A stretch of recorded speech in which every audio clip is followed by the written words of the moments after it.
Mata kuliah Filsafat Hukum dan Etika Profesi. Topik ke-30 dari 60 topik. Permasalahan hukum klasik, bagian kelima. Pandangan-pandangan Aristoteles tentang keadilan bisa kita dapatkan dalam karyanya Nicomachean Ethics, Politics, dan Rhetoric.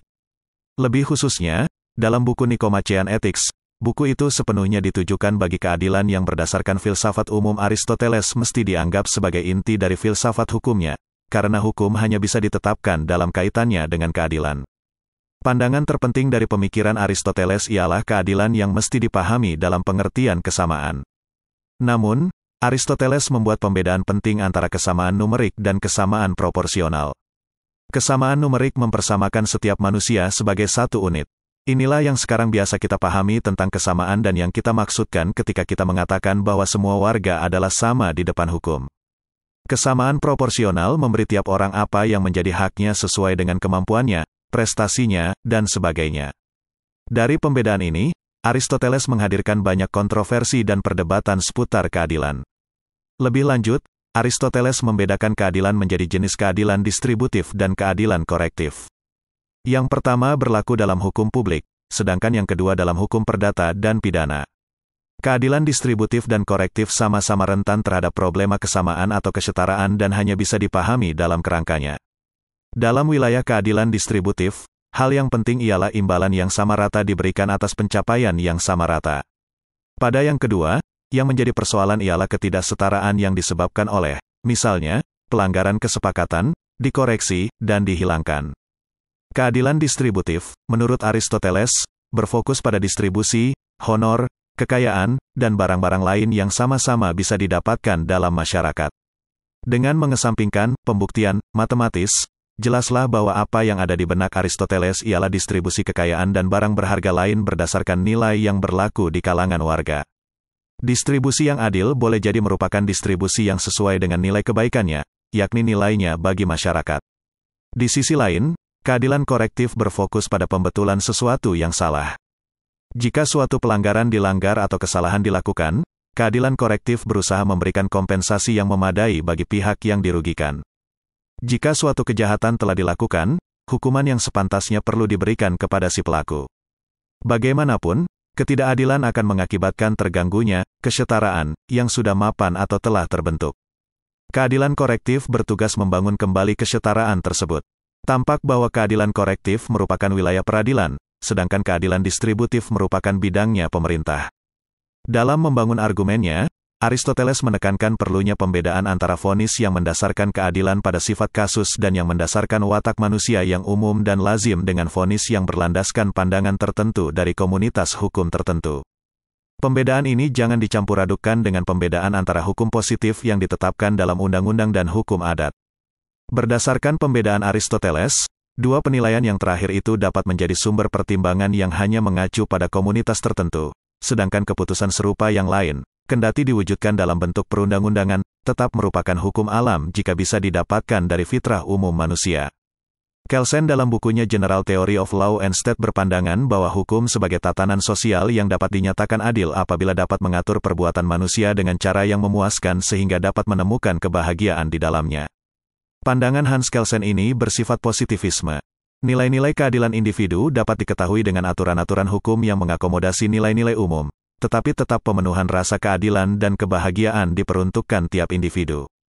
Hans Kelsen mengemukakan keadilan sebagai pertimbangan nilai yang bersifat subjektif.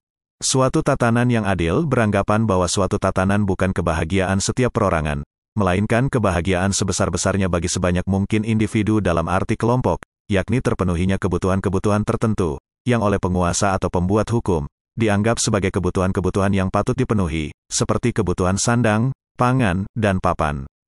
Akan tetapi, kebutuhan-kebutuhan manusia yang manakah yang patut diutamakan? Hal ini dapat dijawab dengan menggunakan pengetahuan rasional. Hal yang merupakan sebuah pertimbangan nilai ditentukan oleh faktor-faktor emosional dan oleh sebab itu bersifat subjektif.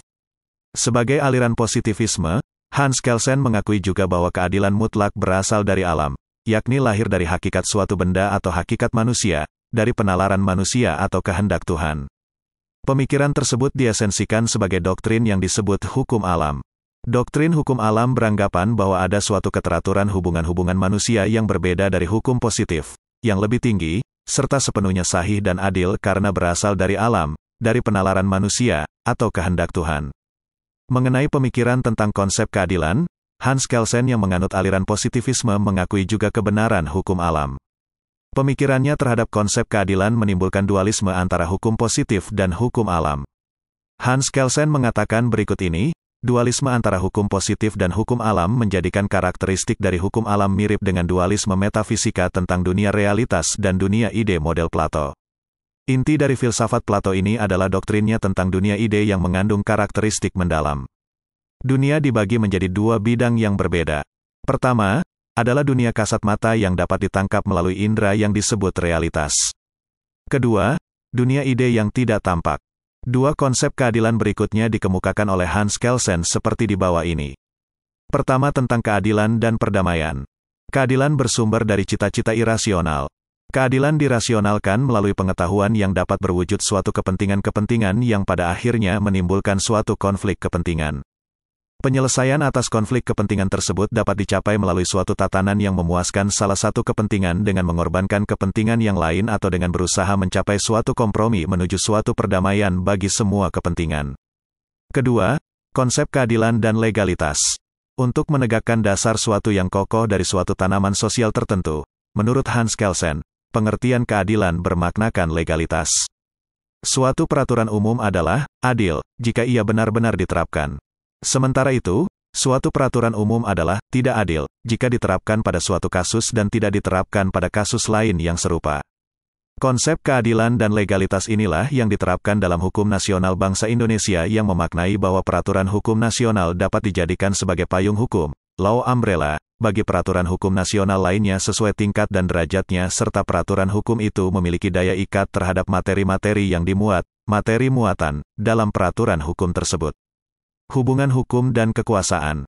Mencermati kondisi kekinian, hukum sering dikaitkan dengan kekuasaan. Hukum dibuat oleh orang yang mempunyai kekuasaan. Hukum dan kekuasaan ibarat mata uang yang tak bisa dipisahkan, tak sama, tetapi menyatu. Kemudian, muncul pertanyaan, apakah hukum sama dengan kekuasaan? Apakah ada hubungan antara hukum dan kekuasaan? Untuk menjawab pertanyaan tersebut, Theo Huijber mengatakan bahwa hukum itu tidak sama dengan kekuasaan. Menurutnya, hukum akan kehilangan artinya apabila disamakan dengan kekuasaan. Hal ini karena hukum bermaksud menciptakan suatu aturan masyarakat yang adil berdasarkan hak-hak manusia yang sejati. Tujuan ini hanya tercapai kalau pemerintah tinggal di bawah norma-norma keadilan dan mewujudkan aturan yang adil melalui suatu undang-undang. Dapat kita lihat di sini, hukum letaknya lebih tinggi atau di atas pemerintah dan pemerintah harus bertindak sebagai abdi hukum. Suatu aturan hukum yang tidak didukung oleh suatu kekuasaan, cepat atau lambat, akan lumpuh dan kehilangan kewibawaannya. Hal ini berarti kaitan antara hukum, rekaf, dan kekuasaan, mahfi, sangat erat. Oleh karena itu, secara singkat hubungan hukum dan kekuasaan dapat dimaknai bahwa hukum tanpa kekuasaan adalah angan-angan, kekuasaan tanpa hukum adalah kelaliman.